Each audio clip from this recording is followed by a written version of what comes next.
What if I told you that trusty lure you slayed them with back in July is the exact reason you're getting skunked this January? It sounds crazy, right? We all have that one confidence bait, but today we're diving deep into a hard truth. Your favorite summer gear might be secretly working against you, actively repelling fish in the winter. I promise you, by the end of this video, you will look at your winter tackle box in a completely different way. You'll understand the subtle, almost invisible mistakes that 90% of anglers make when the water gets cold. This isn't about the fish being lazy. It's about your presentation screaming danger in cold, clear water.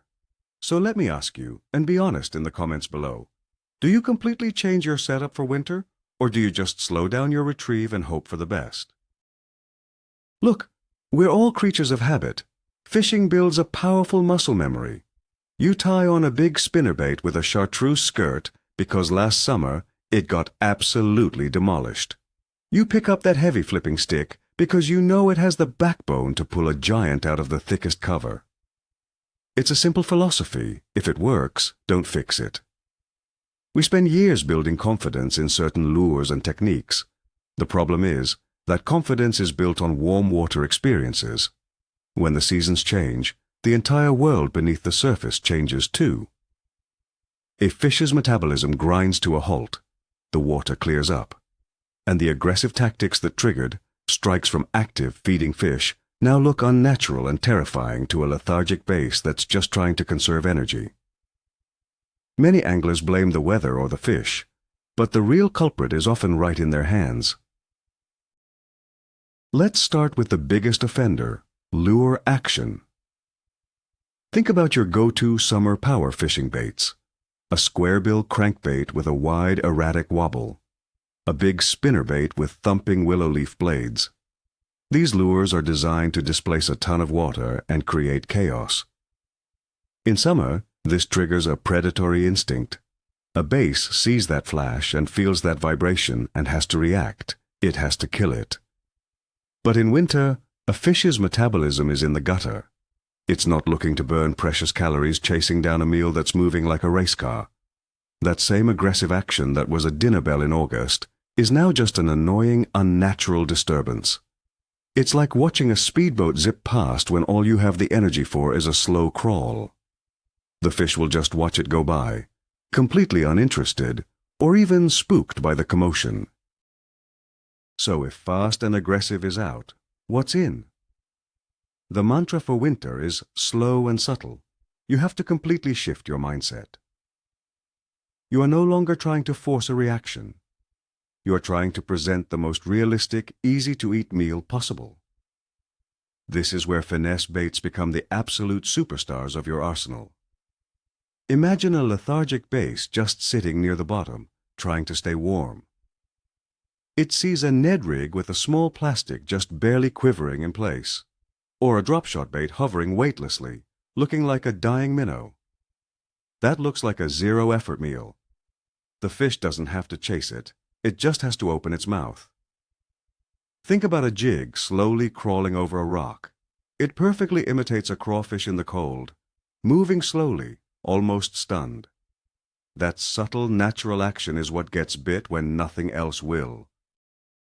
Now let's talk about the topwater trap. I know there's nothing more exciting than a topwater explosion. That big popper, that walking bait, that hollow-bodied frog. They create memories. But in winter, you need to leave those memories in the summer. In cold, calm, and often crystal-clear water, a loud surface disturbance is the most unnatural thing a fish can experience. The water is typically very still, and sound travels incredibly well. A loud bloop from a popper, or the aggressive slash-slash of a walking bait, isn't calling fish in. It's sending out a warning signal for miles. It's the equivalent of someone setting off a fire alarm in a quiet library. The fish below aren't curious. They are instantly on high alert, and any chance you had of catching them is gone. For winter, the surface is almost always a dead zone. All right. What about a bait that gets down deep but still has a lot of action, like a vibrating jig?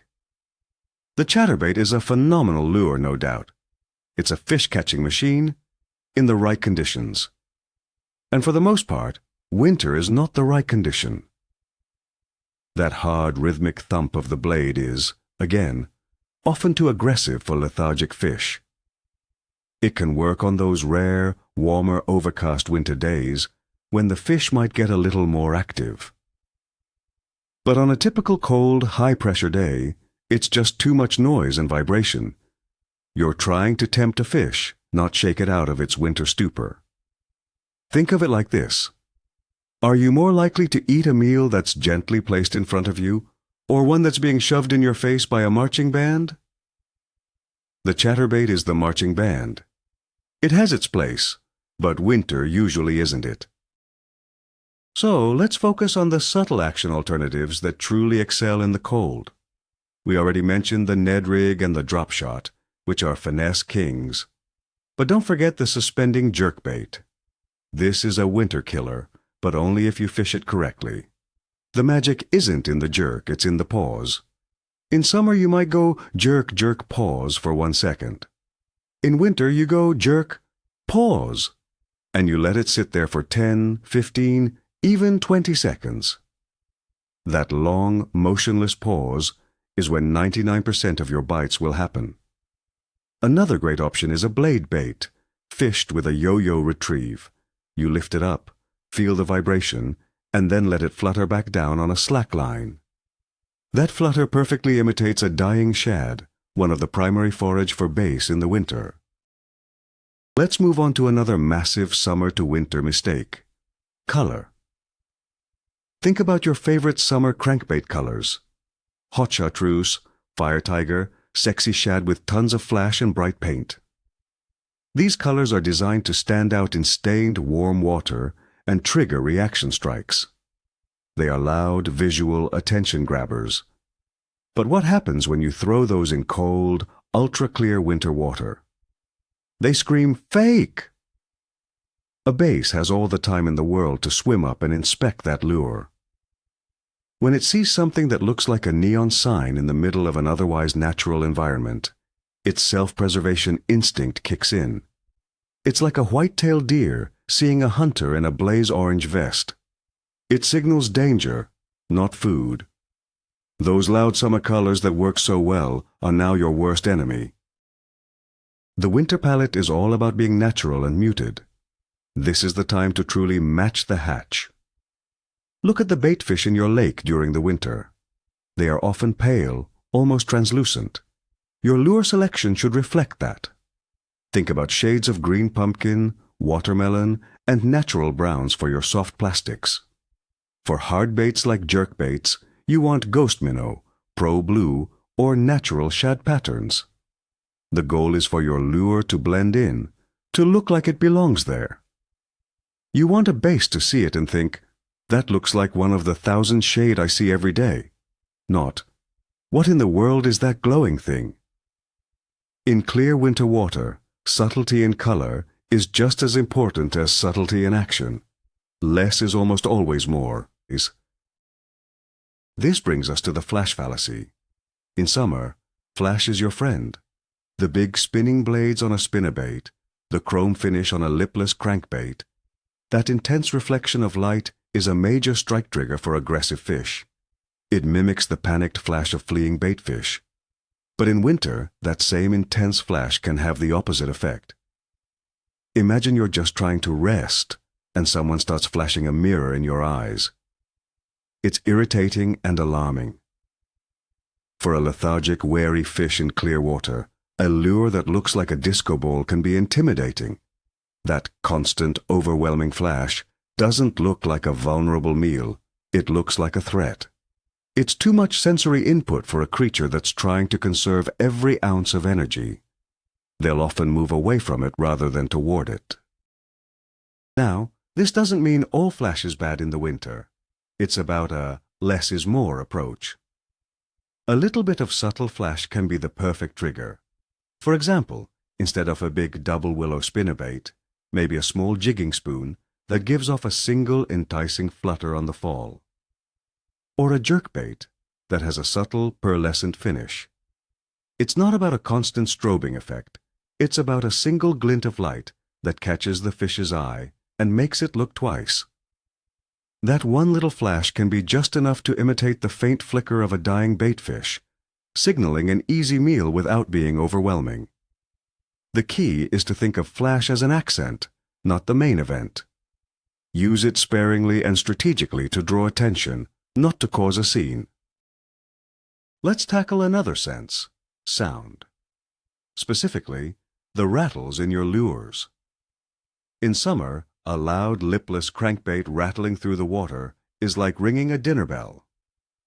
The sound calls fish in from long distances, especially in murky water or thick vegetation. That noise helps them locate the bait and triggers them to strike. We become conditioned to think that loud rattles equal more fish. It's a simple equation that works wonders when fish are active and competing for food. You're creating a disturbance that says easy meal over here, and in the chaos of summer, that's a winning strategy. But, just like with action and color, the rules of sound get flipped upside down when the water temperature plummets. In the cold, quiet world of a winter lake, the sound of silence is often golden. Remember, sound travels faster and further in cold, dense water. That loud rattle that was an attractant in July is now an alarm bell in December. It's an unnatural, jarring noise in an otherwise silent environment. A wary bass will hear that clatter from a distance and immediately become cautious. This is why silent or faint tick models of crankbaits and jerkbaits can be so much more effective in the winter. The fish are relying more on their eyesight and their lateral line to detect the subtle movements of prey. A lure that moves silently or with just a very faint natural sound appears much more realistic and far less threatening to a fish that has plenty of time to make a decision. To really understand this, let's compare the thump versus the tick. The thump is the sound of your big, wide wobbling crankbaits, your vibrating jigs, and your one-knocker lipless baits. It's an aggressive, rhythmic, and demanding sound. It works when you want to force a reaction. The tick, on the other hand, is the sound of a tungsten weight gently tapping against a rock as you drag a jig. It's the subtle click of split rings on a suspending jerkbait as it shimmies. It's a natural, almost accidental sound. One is an alarm clock blaring in your ear. The other is a gentle whisper. In the dead of winter, fish respond to the whisper. They are looking for something that sounds vulnerable and real, not something that sounds like it's announcing its arrival with a drum solo. All right, let's talk about something most anglers overlook but is critically important. Your fishing line, specifically that heavy braid you love so much in the summer. Braided line is fantastic for cutting through thick grass, lily pads, and for getting solid hook sets with zero stretch. It's the king of summer power fishing. But when winter rolls around and the vegetation dies off, that same braid becomes a massive liability. In the crystal clear water of winter, heavy braid sticks out like a sore thumb. To a fish that might be staring at your lure for 30 seconds before deciding to bite, that thick, opaque line looks like a hawser cable. It's a dead giveaway that something is wrong, and it will cause countless fish to turn away at the last second. So what's the answer? In winter, fluorocarbon is king. There is no debate. The primary advantage of fluorocarbon line is that its refractive index is very similar to that of water, which makes it nearly invisible once it's submerged. This is an absolute game changer. When a wary bass swims up to inspect your Ned rig or your drop shot bait, all it sees is the lure. The connection to you is gone. This single factor can be the difference between getting a bite and just getting a follow. It allows for a much more natural presentation and gives the fish the confidence it needs to commit, especially when the bite is incredibly subtle. If you're not using fluorocarbon, or at least a fluorocarbon leader, in clear winter water, you are genuinely costing yourself fish. But just switching to fluorocarbon isn't enough. The diameter of your line is also a deal breaker. A lot of guys will just spool up with the same 15 or 20-pound test fluorocarbon they use for their Texas rigs in the summer. That's a mistake. While it's less visible than braid, heavy pound test line is still quite visible, and it's very stiff. This stiffness completely ruins the action of the small, lightweight finesse baits you should be using in the winter. Imagine trying to get a tiny 1-inch marabou jig to float and pulse naturally when it's tied to a line as thick as a weed-eater string. It just won't work. For winter, you need to downsize significantly. 6, 8, or maybe 10-pound test fluorocarbon is the sweet spot. It's invisible and supple enough to let your baits work their magic. Now, a quick word on the monofilament mistake. Some anglers might think, well, mono is less visible than braid, so I'll just use that. While it's true that it's a step in the right direction, monofilament has two major flaws for most winter applications. First, it has a ton of stretch. Winter bites are often not aggressive thumps. They are a faint tick, or just a mushy, heavy feeling. The stretch in mono can absorb that subtle bite, and you'll never even know you were bit. Second, monofilament floats. This works against you when you're trying to fish baits along the bottom, like a jig or a Ned rig. It creates a bow in your line that kills your sensitivity and can lift your bait unnaturally off the bottom. For winter, the low-stretch sinking properties of fluorocarbon make it the undisputed champion. Finally, let's connect the line to the rod and reel. That heavy-action 7'11" flipping stick you love for punching mats in the summer? You need to put it away for the winter. It's a fantastic tool for its specific purpose, but for winter finesse fishing, it's like trying to perform brain surgery with a sledgehammer. That thick, powerful blank is designed for heavy line and big hooks, not for sensitivity. When a cold water bass subtly inhales your tiny finesse bait, the bite will be completely absorbed by that stiff rod. You are absolutely getting bites that you don't even know are happening. The rod is simply too numb to transmit those delicate signals up the line to your hand. It's a tool that is completely mismatched for the job. This is where the finesse rod advantage comes into play. For winter fishing, you need a rod with a much lighter action and a faster tip. A 7-foot medium light or medium power spinning rod is often the perfect tool. The blank is thinner and more sensitive, designed to be used with light line and small baits. That fast tip acts like a sensitive antenna, vibrating with every little thing your lure touches on the bottom. When a fish bites, even if it's just a slight pressure change, that tip will load up and signal the bite to you instantly. Having the right rod is not a luxury in the winter. It is a necessity. It's the difference between feeling your bites and just dragging your lure around hoping for the best. It's about getting feedback from the underwater world. And what about the reel? Let's talk about gear ratio. In the summer, we're all about high-speed reels, 8-to-1, 9-to-1. We want to be able to burn a lure back to the boat or pick up slack quickly to set the hook on a frog. Speed is the name of the game, but in winter, that speed is your enemy. A super-fast reel makes it far too easy to fish too fast, even when you're trying to slow down. Your muscle memory takes over, and before you know it, you're working that jig or jerkbait way too quickly. By switching to a reel with a slower gear ratio, something in the 6.4-to-1 or 7-to-1 range, you are physically forcing yourself to slow down. Each turn of the handle brings in less line, making your retrieve more methodical and deliberate, which is exactly what the fish want. When you put it all together, you start to see the bigger picture. It's not about one single piece of gear. It's about creating a finely tuned system for winter success.